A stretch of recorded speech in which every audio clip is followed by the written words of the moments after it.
Oh shit, oh my god. Oh fuck, got a rock in my eye. Motherfuck. Your boy turned too early. That little mark, we curbed the wheels. Oh my god.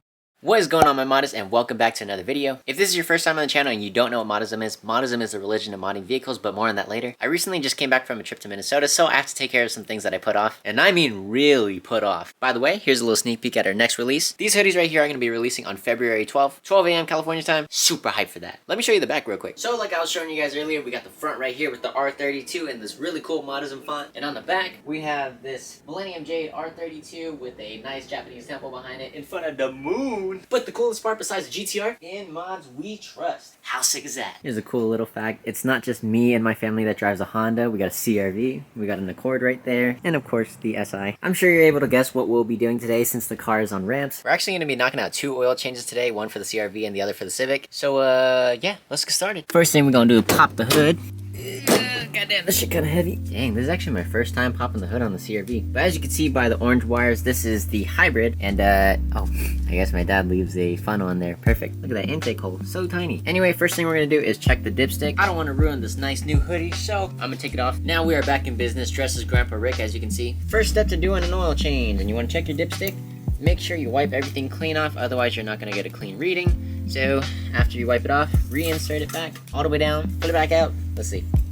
Oh shit, this one burned in oil. Wow, I guess it's a all Honda thing, even the hybrids. Might be hard to see, but the oil is only at the first dot, meaning that it burned a bit. But like I said, that's expected from a Honda. Still got that Honda reliability though. Next up, we're gonna remove the oil cap right here. As you can see, it has the oil rating. We're gonna be using 0W20. Me personally, I like to leave the oil cap right there or somewhere where the hood can't close in case we forget it. So we have our catch can right here. We're gonna go pop this open. And then we're gonna twist this off. Then you set it under the car. As you can see, we are underneath the car, but here is your oil pan. It's gonna say engine oil, not all the time, but this one does, which is good because they have a bolt right near it, which looks really similar. But anyway, we're gonna go ahead, crack this loose, and then dump the oil into the, what's it called? Into the catch can. Yeah, that's what it's called. Alright, y'all, so when it comes to positioning, you want to angle the catch can in a way where if your car's tilted this way, you kind of want to compensate for that and then like pull it closer as the stream starts to weaken. Ugh, shit, the sockets are so far from me. Okay, I believe this is a 17, according to my dad. And he was right. So yeah, go ahead, crack this loose. I need my other glove. Some OJ shit. Does the glove fit?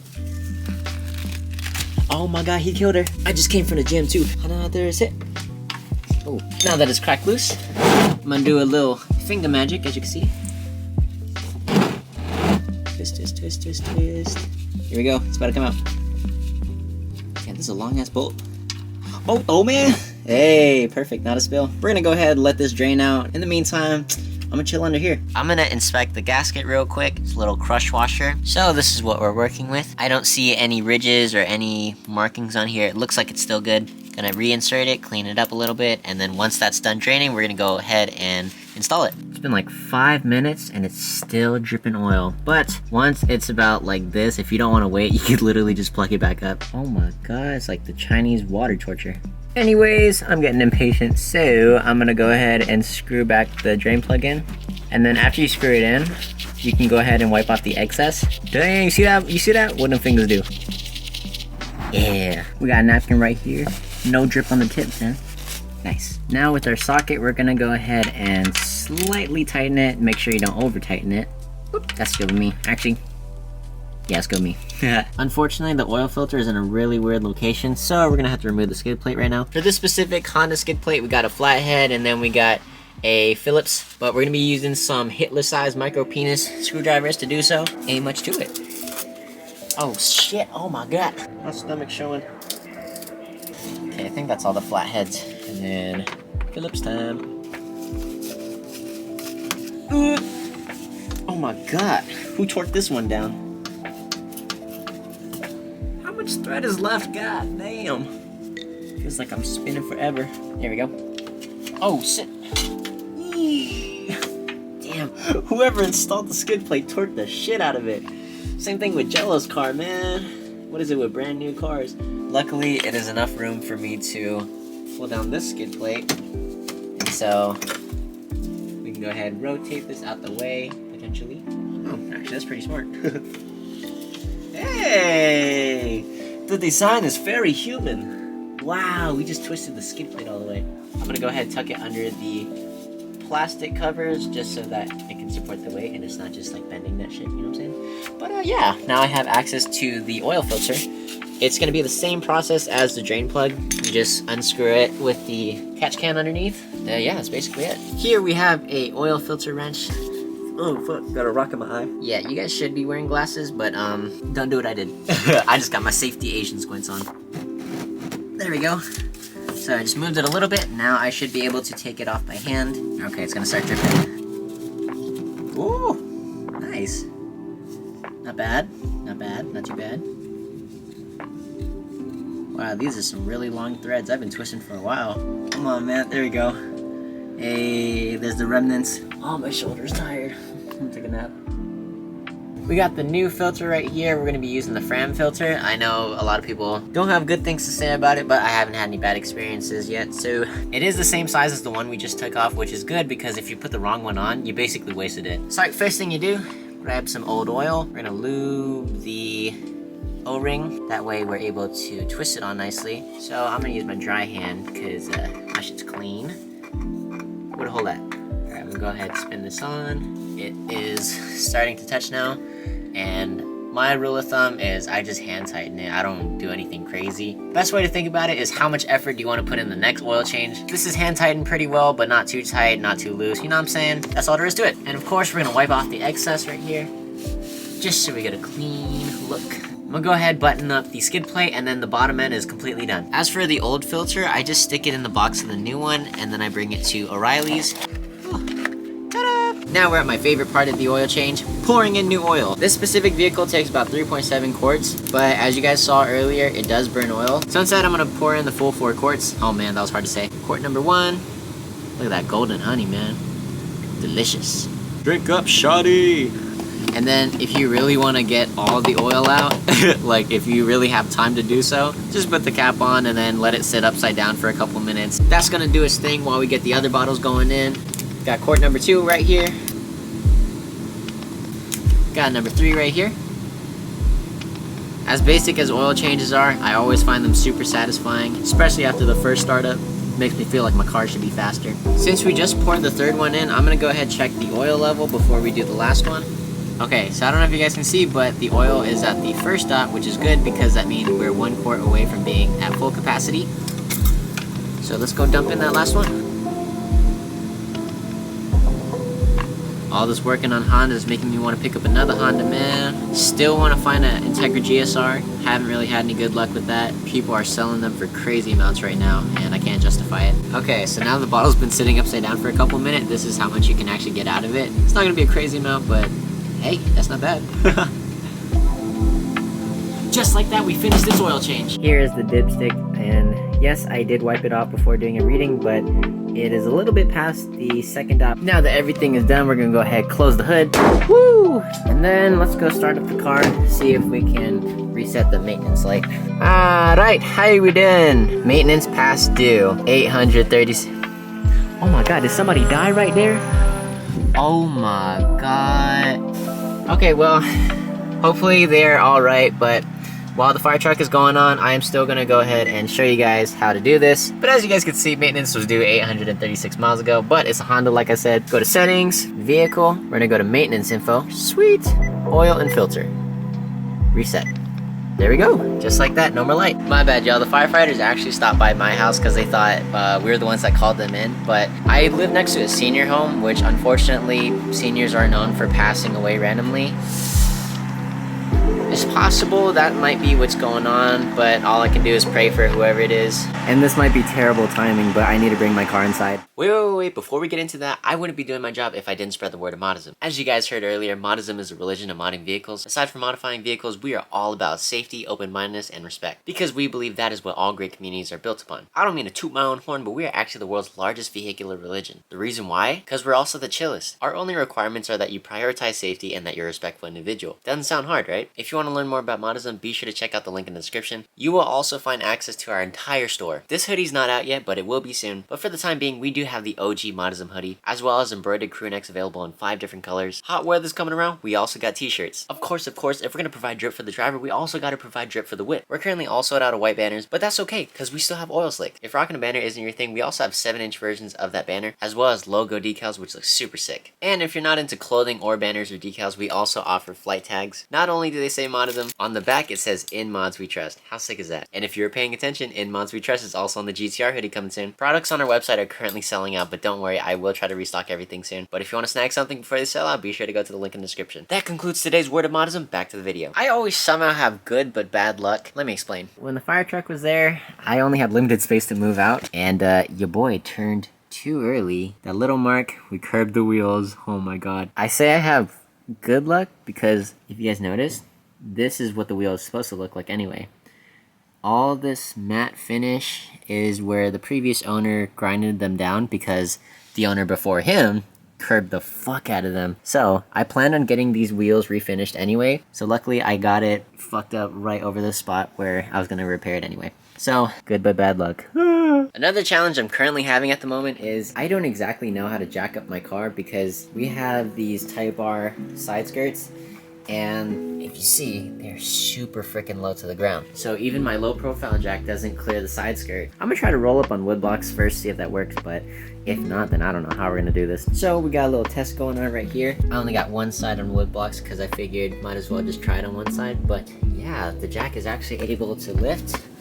I don't think it's able to reach the middle one, so you might just have to keep it on the jack, and no jack stands. I know, scary. Aside from the oil change, I also have to take off my wheels and check the suspension sensors just because one of them is giving my car problems. So while the car is up in the air, we'll go ahead and take off the wheels as well. And if the sensors look fine, then one of them is just messed up. Here's a little update. I actually ended up sanding it a bit, so yeah, it's just this little mark now. Not as bad as before, but still. Y'all might think I'm a clown for this, and rightfully so, but as you can see, I was only able to find one wooden block, and the only other one I was able to find was this long ass one. So yeah, we're gonna... No way, y'all. We did it. Check this side too. I don't mean to suck myself off or anything, but damn, look, we made it on that little platform. Okay, a little update on what I've been doing.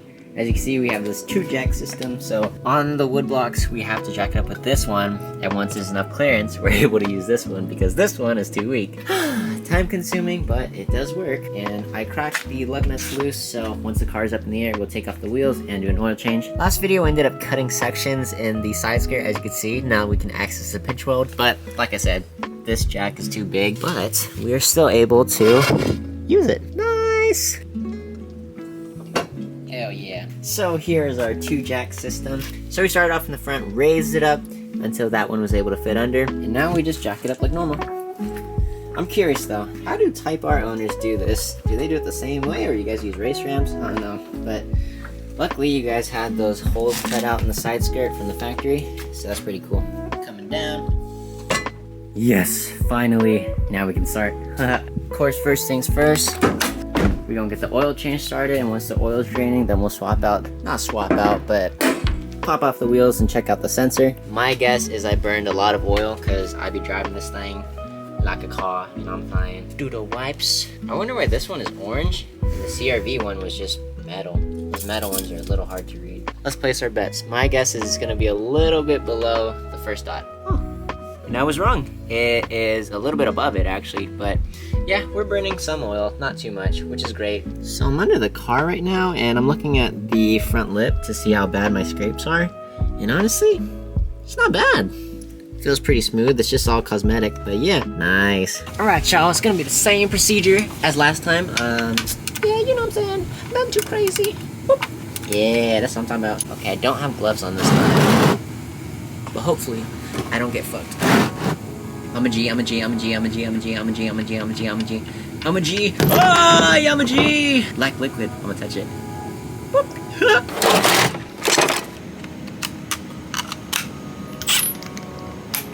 Hell yeah. There we go. You guys are probably wondering why I go hella slow with the electric power tools and such. Well, when I had my spray painted TE37s, I was in auto class and we had the air gun. And I was being overconfident, Mr. NASCAR pit stop motherfucker Guido, you know, whatever you want to call me. And I was going zoom, zoom, zoom, zoom, zoom. And on the last one, I sent it too hard that it came off, started spinning, I lost control, drove it straight into my wheel.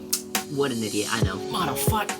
As you can see, we got my D2 coilovers right here. This is basically my ADS sensor blocker because, you know, the SIs come with dynamic suspension, and when you swap them out for coilovers, you essentially get rid of that. If you don't have this, then you end up with the same alert that my car currently has, and I do have them, so I'm trying to figure out, like, what's going on, man? But so far, judging from this one, everything is still connected. Maybe one of the sensors went bad, but, you know, it's not as bad as when the sensor on the passenger rear came off one time, and I let it sit, and when I finally went to fix it, one of my wheels, oh perfect, it's this one right here. It got scratched up on the inside, but luckily it's just paint, you know what I'm saying? Yeah, better to take care of things early before it becomes a bigger problem. So we just finished going through this particular sensor. I just disconnected it, reconnected it. Maybe if it's a bad connection that fixes it, but since I'm under here, might as well tighten up my bolts while I can, just in case anything came loose. I know there's one more that I probably should do. I can find it. Oh, there it is. It's a very important one. Oh, not the paint. Okay, that's good enough. This side's all done. Man, that was the weirdest way I ever picked up a wheel. Nice. Sweet. Well, y'all, we found the busted sensor. My guess as to what exactly happened is when we swapped out the wheels, since these are 9.5s and the TEs I believe are like 7 or 7.5, I forgot to move this wire over. My mistake, and as you can see, it literally chewed through it. I'm glad we were able to pinpoint what exactly was wrong and it wasn't anything too crazy, so yeah. Maybe I'll find a replacement, maybe not, I might just leave it. I ended up moving the wire out of the way slightly. I'm pretty sure the sensor is shot, but just in case, I just unplugged it, plugged it back in. And by some miracle, if the light decides to go away, then I guess we fixed it. But if not, might have to buy a new one. Whoops.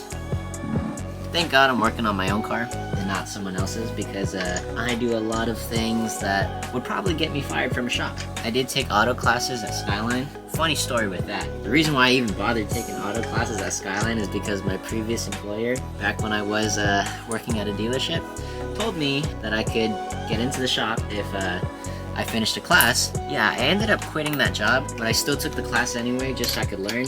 And ever since then, I've been doing Moddism full time, so couldn't really ask for more. Life's been pretty great though. Like, the fact that you guys have been supporting Moddism and have been watching the YouTube along with the TikToks, like, it's all love. You guys continue to amaze me. I apologize, I was being a little sneaky off camera, but I ended up putting the drain plug back in and taking off the filter. We got the new filter. Not bad. We got the new filter right here, and it is, again, Fram. But this one's the Tough Guard, which is supposed to be like, I guess, more durable for heavy usage, aka better for race cars like mine. I'm gonna stick the old filter in the box just because I don't want to waste a bag on this.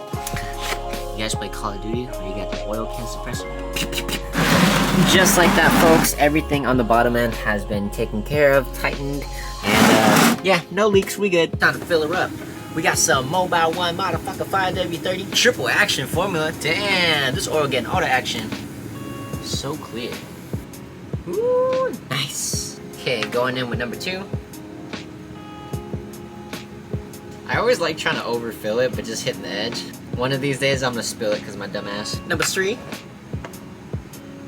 I'm glad I figured out what the sensor issue was. I'm glad there actually was an issue instead of some electrical problem that I couldn't solve. I suck with electronics. Sweet, let's check it. Just I suspected a little bit above the second orange dot. Just as I suspected a little bit above the second dot. Well, y'all, with the oil cap back on, that is officially the last part of the oil change. Just kidding, I lied. We gotta reset the computer. I'm so fucking dumb. I genuinely thought I was recording, but I was just talking to nothing. Before I reset the oil life, it said it was 496 miles overdue. Just a little bit shy of 500. I also reset my tire rotation just because I got new wheels ever since my TEs. But in case you're wondering, it's the exact same process that I showed you guys earlier in the CRV. Now we just gotta get the car back down and we should be officially done. Let me show y'all this dual jack setup in action. Can't wait to have a lift. God damn, why is this one so slow? Come on, man, almost there. Yes, we've made contact, guys. So then we start bringing this one up a little bit so that this one can come down. Okay, bud, you got it? You got it. Alright, now this one's gonna come down. What was that? Yeah, we did it! That's basically what I'm gonna have to do until I get some race ramps or a lift. I knew I forgot something. Alright, so we're gonna do 86 because this goes by 2s and not 1s. Ready for some air some more? Is this shit neutral? Oh my god, is this shit in neutral? It's not a neutral, it's in first gear, what the hell? Alright, maybe we just gotta lower it down a little bit. Sorry guys, I'm a little stupid. There we go. Boom! Okay, I swear for real this time. After this, then we are officially done.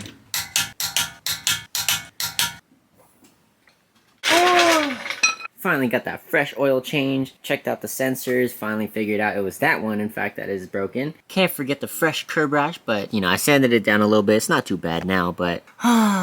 so sad. Well, my Moddist, that is going to be the end of today's video. I hope it wasn't too short for you guys, but yeah, we got 2 oil changes in. I've been uploading pretty consistently, so I'm going to give myself that. I just want to give a huge shout out to everyone who's been watching these videos. It means the world to me that you guys even bother clicking. I never knew people enjoyed my life. I always thought I was boring. But anyways, folks, before I end the video, let me just give a quick reminder. If you really love those In Mods We Trust GTR hoodies, February 12th at 12 a.m. California time, they're going to be releasing on our website. Of course, the link to the Moddism website is in the description below. And also Friday, February 24th, we're going to be hosting a car meet at Westborough Square. So if you're located out in the Bay, be sure to slide by because I would love to say hi. Anyways, folks, thank you so much for making it to the end of the video. I really appreciate it. I always say it in every video, but we are trying to make it big on YouTube this year, and you guys are making it happen. We got plenty of videos coming soon with the boys, so don't fear. You'll be seeing us all the time. If you don't want to miss anything, make sure that you're subscribed. And could you also do your boy a favor and follow my Instagram too? I am also trying to grow that as well. With that being said, my Moddist, is the end of this video, but don't fear because you will see me soon. So until next time, I'll catch you guys later.